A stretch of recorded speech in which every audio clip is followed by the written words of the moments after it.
Hello everyone, स्वागत करता हूं आप सभी का आज के इस नए वीडियो में। जैसे आप सब पता होगा, आपका एग्ज़ाम जो है काफ़ी नज़दीक आ चुका है और ऐसी स्थिति में आप लोग को चाहिए कि अधिक से अधिक उन प्रश्नों का अध्ययन करें जो कि आपके एग्ज़ाम की दृष्टि से महत्वपूर्ण होगा, जो आपके एग्ज़ाम में आ सकते हैं। तो इन्हीं स्थिति को मैं आप लोगों को देखते हुए आप लोगों के लिए कुछ महत्वपूर्ण प्रश्न का जो मॉडल सेट लेके आया हूँ। तो आप मुझे उम्मीद है कि इस वीडियो को अगर पूरी तरह से देख लेते हैं तो आपके एग्ज़ाम में काफ़ी अच्छे स्कोर ला सकते हैं। मैंने जितने भी मॉडल सेट महत्वपूर्ण होगा मैं आप लोगों के लिए प्रोवाइड कर दूँगा, तो हमारे साथ बने रहें और वीडियो को लाइक करके कमेंट बॉक्स में बताइए कि अगला मॉडल पेपर आप लोग को किस चीज़ का चाहिए, क्योंकि यहाँ पे आपको कंप्लीट सभी सब्जेक्ट के मॉडल पेपर मिल जाएंगे बस कुछ ही दिनों में। बस आप लोग थोड़ा वेट कीजिए, धैर्य रखिए, मैं सभी को जो मॉडल सेट होगा इंपॉर्टेंस मैं आप लोगों को दे दूंगा। सो वीडियो को शुरू करते हैं। बस आप लोग को वीडियो को लाइक कर देना है और अपने दोस्तों शेयर कर देना ताकि उसको फ़ायदा हो जाएगा एग्जाम से पहले। क्वेश्चन क्या करा, पहला क्वेश्चन है कि किस सिंधु स्थल से सूती कपड़े के साक्ष्य मिले हैं। देखिए 4 ऑप्शन आपके सामने है, कालीबंगा है, रंगपुर है, उसके बाद सुतकांगजेडोर है और मोहनजोदड़ो है। सो इन 4 में से राइट ऑप्शन की बात करें तो ऑप्शन नंबर इस क्वेश्चन का डी हो जाएगा। क्या हो जाएगा? Option number D, Mohenjodaro. आगे बढ़ते हैं। क्वेश्चन नंबर दूसरा है कि सिंधु निवासी क्या कह रहा है, सिंधु वासी के प्रमुख देवता कौन थे। सिंधु वासियों के जो प्रमुख नेता कौन थे? इंद्र है, विष्णु है, उसके पशुपति महादेव है या फिर गणेश है। सो इन 4 में से राइट ऑप्शन की बात करें तो ऑप्शन नंबर इस क्वेश्चन का सी हो जाएगा, यानी पशुपति महादेव। क्या हो जाएगा? पशुपति महादेव। आगे बढ़ते हैं। क्वेश्चन नंबर 3 कह रहा है सिंधु घाटी सभ्यता की जुड़वां राजधानी थी। सिंधु घाटी सभ्यता की जुड़वां राजधानी थी, कौन सी थी? देख पा रहे मोहनजोदड़ो है, मोहनजोदड़ो चंद्रहुदड़ो है, हड़प्पा लोथल या फिर हड़प्पा मोहनजोदड़ो या फिर लोथल कालीबंगा। सो यहाँ पे राइट ऑप्शन की बात करें तो राइट ऑप्शन क्या होगा? Option number C, Harappa Mohenjodaro. 3 क्या होगा? Option number C. आगे बढ़ते हैं। क्वेश्चन नंबर 4 क्या कह रहा है, देख पा रहे मोहनजोदड़ो की खोज 1922 में किसने की थी। काफ़ी इंपॉर्टेंट क्वेश्चन है। मोहनजोदड़ो की खोज 1922 में किसने की थी? दयाराम साहनी, राखालदास बनर्जी या फिर माधव वत्स या फिर रंगनाथ राव। क्वेश्चन नंबर 4 का राइट ऑप्शन ऑप्शन नंबर क्या हो जाएगा? बी हो जाएगा, राखालदास बनर्जी, यानी इसको आर.डी. बनर्जी भी कह सकते हैं। बाकी दयाराम साहनी जो है हड़प्पा की खोज की कब की थी? तो 1921 में। चलिए आगे बढ़ते हैं। क्वेश्चन नंबर 5 कह रहा है किस स्थान से शतरंज की तरह के खेल के प्रमाण प्राप्त हुए। किस स्थान से शतरंज की तरह के खेल के प्रमाण प्राप्त हुए? कालीबंगान है, हड़प्पा है, मोहनजोदड़ो है या फिर लोथल। सो इस क्वेश्चन में राइट ऑप्शन की बात करें तो राइट ऑप्शन जाएगा ऑप्शन नंबर ए, यानी हड़प्पा। क्या हो जाएगा? Option number A, Harappa. चलिए आगे बढ़ते हैं। क्वेश्चन नंबर 6 की तरफ देख पा रहे हो। क्वेश्चन नंबर 6 क्या कह रहा है, मौर्य वंश का अंतिम राजा कौन था। मौर्य वंश का अंतिम राजा कौन था? अशोक, उसके बाद है कुणाल, उसके बाद है संप्रति, उसके बाद है बृहदर्थ है। तो यहाँ पे राइट ऑप्शन की बात करेंगे तो क्वेश्चन नंबर 6 का राइट ऑप्शन ऑप्शन नंबर क्या हो जाएगा? डी हो जाएगा, यानी बृहदर्थ। चलिए आगे बढ़ते हैं। क्वेश्चन नंबर 7 कह रहा है, देख पा रहे होंगे क्या कह रहा है कि अशोक ने महेंद्र और संघमित्रा को धर्म प्रचार के लिए किस देश में भेजा। अशोक ने महेंद्र और संघमित्रा जो था उसको धर्म प्रचार के लिए कौन से देश में भेजा था? 4 ऑप्शन देख पाएंगे, मिस्र है, जापान है, वर्मा है और सिंहल द्वीप है। सो यहाँ पे राइट ऑप्शन की बात करें तो ऑप्शन नंबर डी हो जाएगा, यानी सिंहल द्वीप। चलिए आगे बढ़ते हैं। क्वेश्चन नंबर 8 करा है आर्यभट्ट कहाँ का वासी था। आर्यभट्ट कहाँ का वासी था? मालवा, कश्मीर, उसके बाद है तक्षशिला या फिर पटना। सो क्वेश्चन नंबर 8 का राइट ऑप्शन की बात करें तो राइट ऑप्शन क्या होगा? ऑप्शन नंबर इस क्वेश्चन का डी हो जाएगा, यानी पटना। आर्यभट्ट जो है कहाँ का निवासी था? तो 8 का क्या हो जाएगा? ऑप्शन नंबर डी, पटना का निवासी था। चलिए आगे बढ़ते हैं। क्वेश्चन नंबर 9 करा है भारतीय इतिहास का कौन सा काल स्वर्णकाल का मतलब स्वर्णकाल कहलाता है। ये भी काफ़ी इंपॉर्टेंट क्वेश्चन है। भारतीय इतिहास का कौन सा काल जो है स्वर्णकाल का मतलब कहलाता है? मौर्य काल, गुप्त काल, मुगल काल या फिर अंग्रेजों का काल। तो क्वेश्चन नंबर 9 का राइट ऑप्शन की बात करें तो क्या होगा? ऑप्शन नंबर बी, यानी गुप्त काल। चलिए आगे बढ़ते हैं। क्वेश्चन नंबर 10वां करा है समुद्रगुप्त की तुलना किस यूरोपीय शासक से की जाती है। ये भी काफ़ी इंपॉर्टेंट क्वेश्चन है। देख पा रहे नेपोलियन है, हिटलर है, बिस्मार्क है या फिर मोसोलिनी है।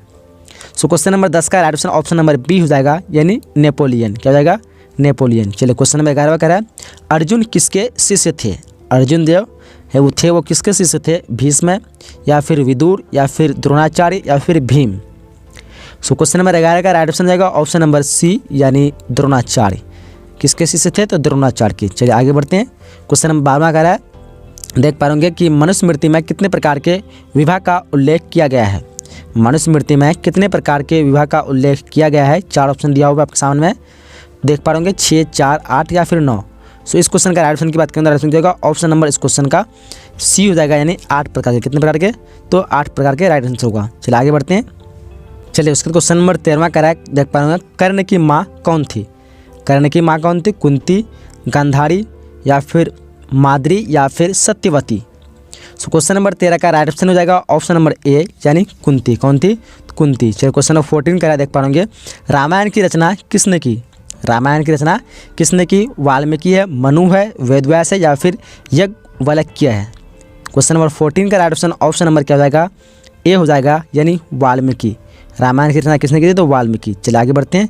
क्वेश्चन नंबर 15 का देख पाएंगे, आर्यों का सबसे प्रमुख पशु कौन था।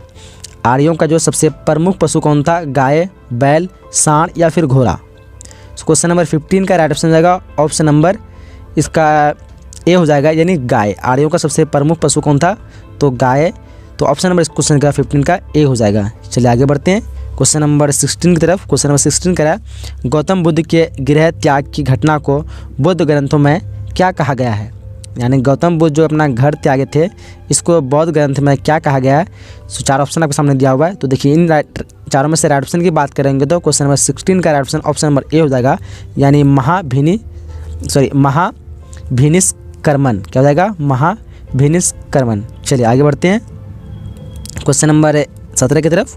17 कह रहा है कि धर्मचक्र परिवर्तन क्या है।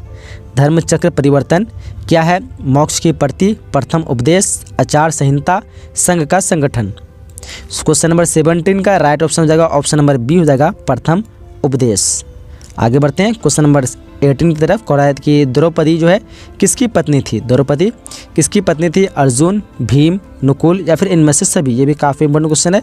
इस क्वेश्चन का ऑप्शन नंबर डी हो जाएगा, इनमें से सभी। क्वेश्चन नंबर 18 का होगा ऑप्शन नंबर डी। चलिए क्वेश्चन नंबर 19 का देख पा रहे चौथी बौद्ध परिषद किस शासक के काल में हुई थी। ये भी काफ़ी इंपॉर्टेंट क्वेश्चन है। देख पा रहे 4 ऑप्शन दिया आपके सामने, अशोक है, उसके बाद कालाशोक है, उसके बाद अजातशत्रु है या फिर कनिष्क है। क्वेश्चन नंबर 19 का राइट ऑप्शन हो जाएगा ऑप्शन नंबर डी हो जाएगा, यानी कनिष्क है। आगे बढ़ते हैं। चलिए क्वेश्चन नंबर 20 का देख पाएंगे, आईने अकबरी में अकबर के काल में कितने सूबों का वर्णन है।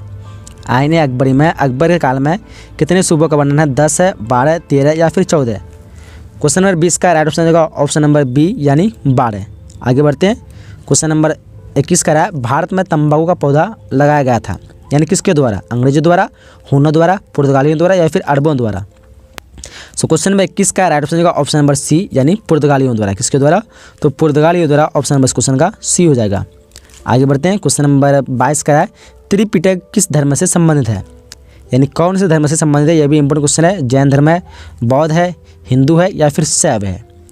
क्वेश्चन नंबर 22 का राइट ऑप्शन होगा ऑप्शन नंबर बी, यानी बौद्ध धर्म। त्रिपिटक किससे संबंधित है, बौद्ध धर्म से। चलिए क्वेश्चन नंबर 23 का है, अकबर का संरक्षक कौन था। अकबर का संरक्षक कौन था, देख पा रहे हैं 4 ऑप्शन दिया हुआ है, बैरम खां, अब्दुल रहीम, उसके बाद मुनीम खां, फैजी। 23 का राइट ऑप्शन की बात करें तो क्या जाएगा, ऑप्शन नंबर इस क्वेश्चन का ए हो जाएगा, यानी बैरम खां। अकबर का संरक्षक कौन था, तो बैरम खां। चलिए आगे बढ़ते हैं। आगे क्वेश्चन नंबर 24 का कह रहा है, देख पा रहे हैं कौन सा मुगल शासक स्वयं एक महान कवि भी थे। यानी 4 जो यहाँ पे मुगल बादशाह का नाम दिए हुए हैं, कौन जो है खुद महाकवि भी थे और मुगल बादशाह भी थे, हुमायूं, बाबर, अकबर या फिर जहांगीर। क्वेश्चन नंबर 24 का ऑप्शन नंबर ए हो जाएगा, यानी बाबर। आगे बढ़ते हैं क्वेश्चन नंबर 25 की तरफ। कह रहा है कि विजयनगर का महानतम शासक कौन था। ये भी काफ़ी इंपॉर्टेंट क्वेश्चन है। देवराय, कृष्णदेव राय या फिर अच्युत राय या फिर सदाशिव राय। क्वेश्चन नंबर 25 का राइट ऑप्शन की बात करें ऑप्शन नंबर बी हो जाएगा, यानी कृष्णदेव राय। क्या जाएगा, ऑप्शन नंबर बी, यानी कृष्णदेव राय। आगे बढ़ते हैं। चलिए क्वेश्चन नंबर 26 का देख पा रहे विजयनगर तथा बहमनी के बीच प्राय किस क्षेत्र को लेकर संघर्ष होता था।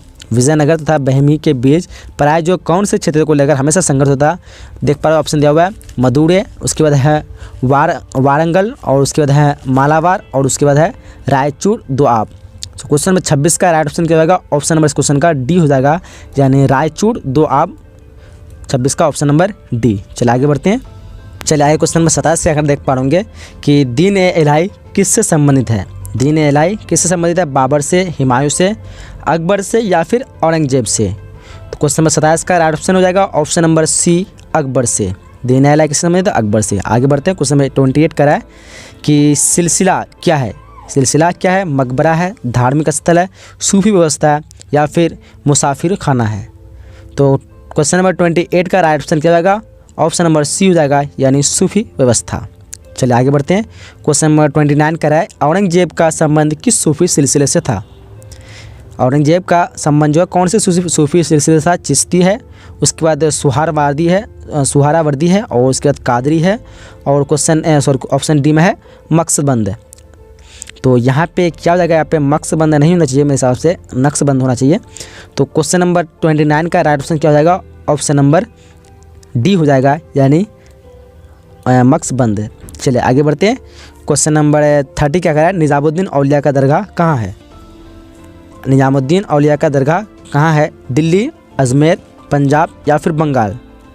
सो क्वेश्चन नंबर 30 का राइट ऑप्शन क्या हो जाएगा? ऑप्शन नंबर इस क्वेश्चन का ए हो जाएगा, यानी दिल्ली में। कहाँ पे है? तो दिल्ली में। चलिए आगे बढ़ते हैं। क्वेश्चन नंबर 31 के कार्य देख पा रहे अल बैरूनी जो है भारत की शताब्दी में आया था? 11वीं, 10वीं, 14वीं या फिर 17वीं? तो क्या हो जाएगा? इस क्वेश्चन का राइट ऑप्शन क्या होगा?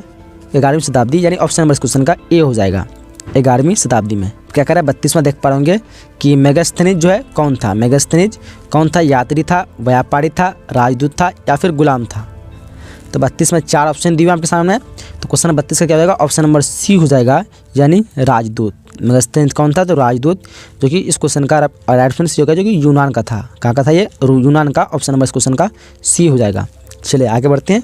क्वेश्चन नंबर 33 क्या देख पा रहे पृथ्वीराज रासो का लेखक कौन था? पृथ्वीराज रासो का लेखक कौन था? पृथ्वीराज चौहान, उसके बाद है जय सिंह, उसके बाद है गैसूद राज, उसके बाद है चंदबरदाई।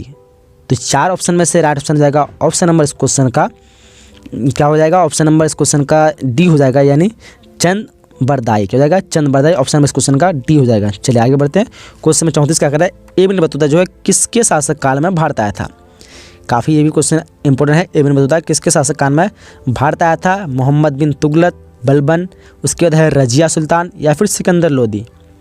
क्वेश्चन नंबर 34 का राइट ऑप्शन जाएगा ऑप्शन नंबर यहाँ पे ए हो जाएगा, मोहम्मद बिन तुगलक। आगे बढ़ते हैं। क्वेश्चन नंबर 35 क्या करा देख पा रहे बंगाल और बिहार में अस्थायी बंदोबस्त शुरू करने का श्रेय किससे यानी किसको दिया जाता है? ये भी इंपॉर्टेंट क्वेश्चन है।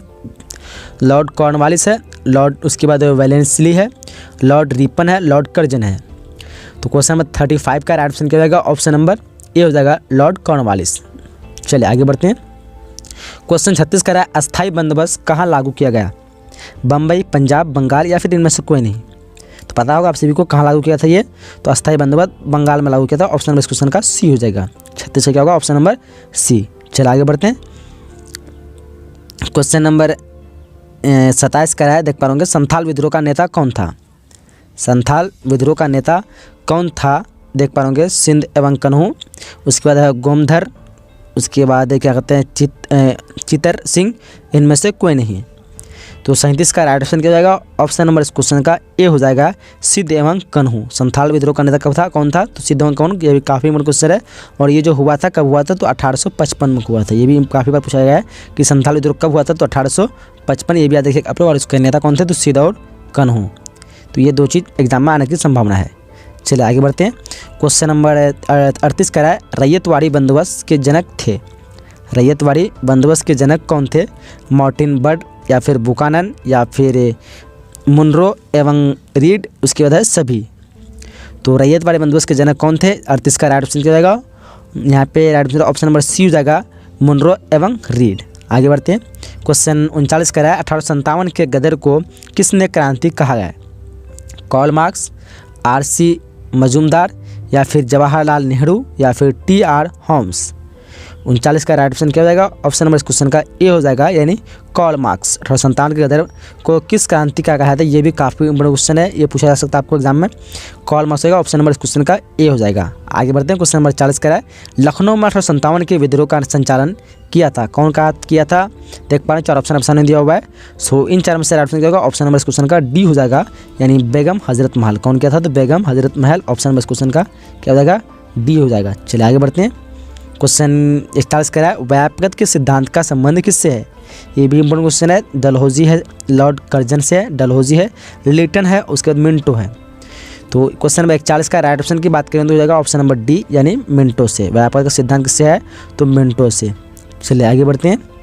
क्वेश्चन नंबर 42 का है, बिहार में 1857 के विद्रोह का नेता कौन था? बिहार में 1857 के विद्रोह का नेता कौन था? तो बिहार में जो 1857 के विद्रोह का नेता था वो था कुंवर सिंह, बट यहाँ पे वीर कुंवर सिंह नहीं है। तो इस हिसाब से इस क्वेश्चन ऑप्शन नंबर डी हो जाएगा, इनमें से कोई नहीं। क्या हो जाएगा? ऑप्शन नंबर डी, इनमें से कोई नहीं। सॉरी, ऑप्शन नंबर डी, इनमें से कोई नहीं। चलिए आगे बढ़ते हैं। क्वेश्चन नंबर 43 क्या कर देख पा होंगे, विक्टोरिया टर्मिनस किस शैली का इमारत है? विक्टोरिया टर्मिनस जो है ये टर्मिनस किस शैली का इमारत है? नव शास्त्रीय शैली है, उसके बाद है नव गथिक शैली, इंडो रासायनिक शैली, या फिर इनमें से कोई नहीं। तो क्वेश्चन नंबर 43 का राइट ऑप्शन की बात करेंगे तो क्या होगा? ऑप्शन नंबर, कहीं कहीं आपको इंडो राय शैली भी दिखने को मिलता है और कहीं पे नवगथिक शैली भी मिलता है, बट ऐसे किताब के हिसाब से नवगथिक शैली दिया हुआ है, बट आप नेट में खोजेंगे तो आपको इंडो रासायनिक शैली मिलेगा। तो यहाँ पे कौन सा राइट आंसर होगा तो आप लोग कन्फर्म करके बता सकते हैं, बट यहाँ पे किताब के हिसाब से नवगथिक शैली है, लेकिन आपको नेट में सर्च करेंगे तो वहाँ पे आपको इस हिसाब से सी मिल जाएगा। जब तक के लिए आप यहाँ पे सी कन्फर्म कर सकते हैं, बाकी आप लोग कमेंट बॉक्स में बता सकते हैं। चलिए क्वेश्चन नंबर 44 कह रहा है, कलकत्ता किस नदी के तट पर स्थित है?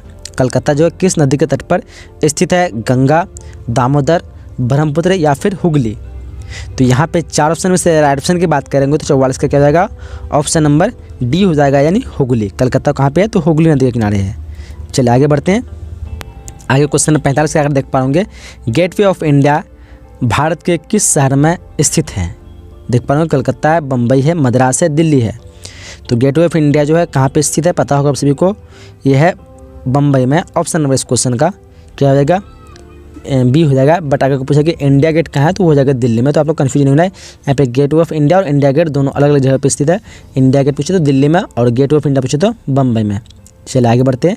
क्वेश्चन नंबर 46 का है, महात्मा गांधी ने पहला किसान आंदोलन कहाँ शुरू किया था? तो ये आसान सा क्वेश्चन पता होगा आप सभी को, कहाँ किया था? तो चंपारण, जो कि बिहार में पड़ता है। ऑप्शन नंबर इस क्वेश्चन का बी हो जाएगा। 46 का क्या होगा? Option number B.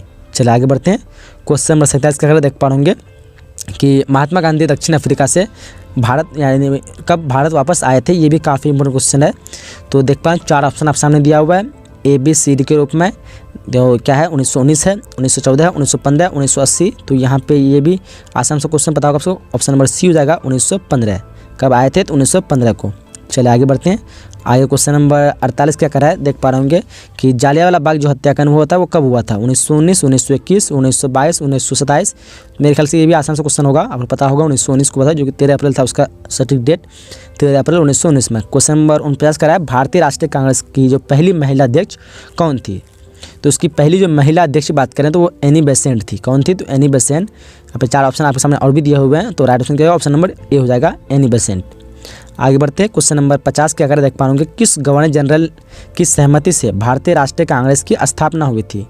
कौन से गवर्नर जनरल जो सहमत हुए इस पर भारतीय राष्ट्रीय कांग्रेस की स्थापना में? रिपन है, कर्जन है, उसके बाद डफरिन है और इरविन है। क्वेश्चन नंबर 50 का राइट ऑप्शन की बात करें तो क्या हो जाएगा? ऑप्शन नंबर यहाँ का सी हो जाएगा, यानी डफरिन। क्या? डफरिन। क्वेश्चन नंबर 51 का 51 का है कि काला कानून किसे कहा गया? काला कानून किसे कहा गया? रॉक एक्ट, इल्बर्ट पिल, उसके बाद वुड स्पेंच और है बंगाल विभाजन। तो ये भी आसान से क्वेश्चन होना चाहिए मेरे ख्याल से आप लोगों के लिए। रॉक एक्ट हो जाएगा, ऑप्शन नंबर 51 का ए हो जाएगा। चलिए आगे बढ़ते हैं क्वेश्चन नंबर 52 की तरफ। और 52 क्या करा देख पा होंगे, क्या करा कि पूना समझौता किस वर्ष हुआ था? 1932, 1934, 1939, 1942। ये भी इंपॉर्टेंट क्वेश्चन आपको पूछा जा सकता है। 1932 को कब हुआ था? 1932 ऑप्शन नंबर इस क्वेश्चन का ए हो जाएगा। आगे बढ़ते हैं। क्वेश्चन नंबर 53 क्या करा देख पा होंगे, भारत छोड़ो आंदोलन किस वर्ष हुआ? भारत छोड़ो आंदोलन किस वर्ष हुआ? 1920, 1930, 1935, 1942। तो ये भी मेरे ख्याल से आसान क्वेश्चन है, बट ये सब क्वेश्चन आपको एग्जाम में पूछा जा सकता है। 1942 को कब हुआ था? 1942 को, जो कि महात्मा गांधी द्वारा चला गया लास्ट अंतिम आंदोलन था। चलिए क्वेश्चन नंबर 54 कह रहा है, क्रिप्स मिशन भारत कब आया था? क्रिप्स मिशन भारत कब आया था? 1940, अगस्त 1940 है, मई 1940 है, उसके जनवरी 1942 है, फिर मार्च 1942 है। तो 4 ऑप्शन में से 54 का right option option number D हो जाएगा, यानी मार्च 1942। चलिए क्वेश्चन नंबर 55 का है, स्वतंत्र भारत का अंतिम गवर्नर जनरल कौन था? लॉर्ड माउंटबेटन, लॉर्ड कर्जन, सी राजगोपालाचारी, इनमें से कोई नहीं। तो 55 का राइट ऑप्शन की बात करें तो ऑप्शन नंबर इस क्वेश्चन का सी हो जाएगा, यानी सी राजगोपालाचारी। क्या हो जाएगा? सी राजगोपालाचारी। अंतिम पूछ रहा है यहाँ पे, तो आप लोग ध्यान रखना। अगर यहीं पे पूछता प्रथम, तो प्रथम हिसाब से लॉर्ड माउंटबेटन हुआ था, लेकिन काफ़ी लोग इसमें कन्फ्यूज। मैं एक कम्युनिटी पोस्ट किया था जिसमें बताया था कि स्वतंत्र भारत के प्रथम गवर्नर जनरल कौन थे, जहाँ पे मैंने लॉर्ड माउंटबेटन ऑप्शन नहीं दिया था, बट वहाँ पे सी राजगोपालाचारी आपको दिए थे। तो काफ़ी लोग, लगभग 90% लोगों का सी राजगोपालाचारी आ रहे थे, और काफ़ी लोग ये भी कमेंट कर दे कि सी राजगोपालाचारी 100% सही होगा। तो आप लोगों को समझ में नहीं आया इसके बारे में, क्योंकि यहाँ अक्सर कन्फ्यूज होते हैं। तो इसके ऊपर मैंने एक वीडियो भी बनाया था, जैसे कि बताया था आप लोग को, अगर आपको पूछे कि स्वतंत्र भारत के प्रथम भारतीय गवर्नर जनरल कौन थे, तो सी राजगोपालाचारी होगा, क्योंकि भारत में जो है एक ही बार गवर्नर जनरल भारतीय आदमी एक ही आदमी बने थे, जो कि सी राजगोपालाचारी थे। इसके बाद कोई भी भारतीय दोबारा गवर्नर जनरल नहीं बने थे। भारत जो आज़ाद हुआ था 1947 को हुआ था, और 1947 को जो पहले थे अंग्रेज़ के बना हुआ वो थे लॉर्ड माउंटबेटन। तो उस हिसाब से ये प्रथम रह गए, और उसके बाद जो बने थे तो सी राजगोपालाचारी बने। तो इस हिसाब से भारत का जो बना, मतलब ऐसे आज़ाद के बाद दूसरा सी राजगोपालाचारी बना, बट भारत का बन गया पहला, क्योंकि पहले तो अंग्रेज था, उसके बाद बन गया सी राजगोपालाचारी। तो इस हिसाब से भारत का प्रथम सी राजगोपालाचारी बना। लेकिन अगर यहीं पे पूछते हैं कि आपको प्रथम कौन बना, तो यहाँ पे तो सी राजगोपाल इस हिसाब से दूसरा बन जाए, क्योंकि आज़ाद 1947 को था, 1947 को लॉर्ड माउंटबेटन था, तो प्रथम तो लॉर्ड माउंटबेटन ही रहा। तो इस हिसाब से आपको प्रथम सिर्फ पूछे तो आपको लॉर्ड माउंटबेटन देना है। अगर पूछता है कि स्वतंत्र भारत के प्रथम क्या कहते हैं भारतीय गवर्नर जनरल कौन सा, तब आप उस हिसाब से आपको सी राजगोपालाचार्य देना है। तो यह मुझे उम्मीद है कि इस कन्फ्यूजन को आप लोगों से दूर हुआ होगा।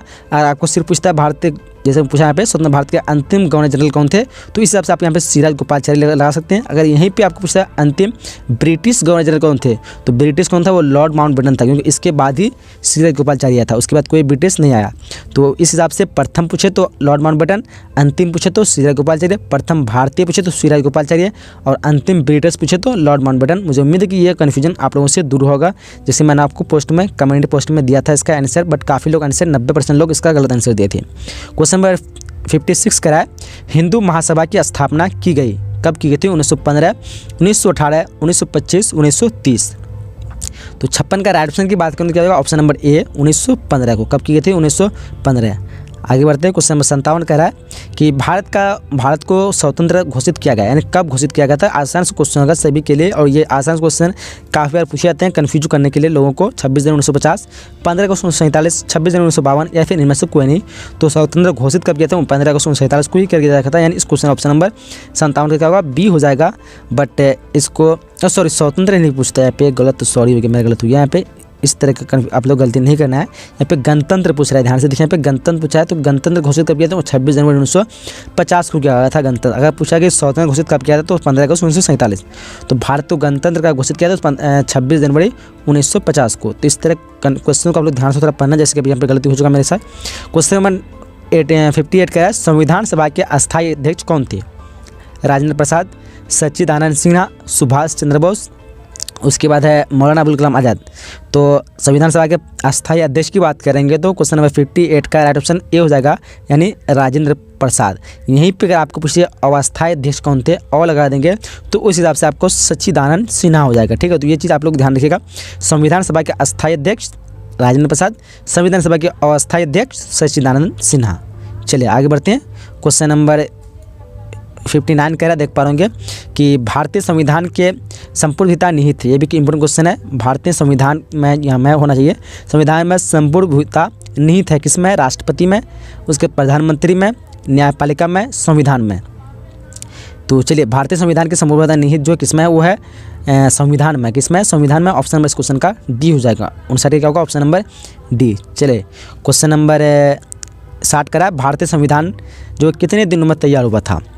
भारतीय संविधान कितने दिनों में तैयार हुआ था? 4 ऑप्शन देख पा रहे हैं। 2 वर्ष 10 महीने 11 दिन, 2 वर्ष 11 महीने 18 दिन, 2 वर्ष 11 महीने 10 दिन, और 2 वर्ष 9 महीने 8 दिन। तो मुझे ख्याल से ये आसान सा क्वेश्चन होगा आप लोगों के लिए। तो मैं चाहता हूँ कि इसका आंसर आप लोग कमेंट बॉक्स में बताइएगा, फिर मैं देखूँगा कौन इसका आंसर दे पाए। अगर आप पूरी वीडियो को अंत तक दिखे तो कमेंट बॉक्स में जरूर बताइए, और आप वीडियो को अभी तक लाइक नहीं, वीडियो को लाइक कर दीजिए, मेरी छोटी सी रिक्वेस्ट है। और आपके स्क्रीन पर जो भी वीडियो रहा है तो इस वीडियो को देख लीजिए, ये भी काफ़ी आप लोगों के लिए हेल्पफुल होगा। और एक रिक्वेस्ट है कि ये वीडियो मैंने बनाया हूँ आप लोगों के लिए, तो आप लोग भी थोड़ा मदद कर दे, इस वीडियो को अपने सभी दोस्तों के साथ शेयर कर दिए ताकि उसको भी फ़ायदा हो जाएगा। तो चलिए यहीं तक हम लोग वीडियो को समाप्त करते हैं, मिलेंगे अगले नए वीडियो में। जब तक के लिए जय हिंद, जय Bharat, and thanks for watching.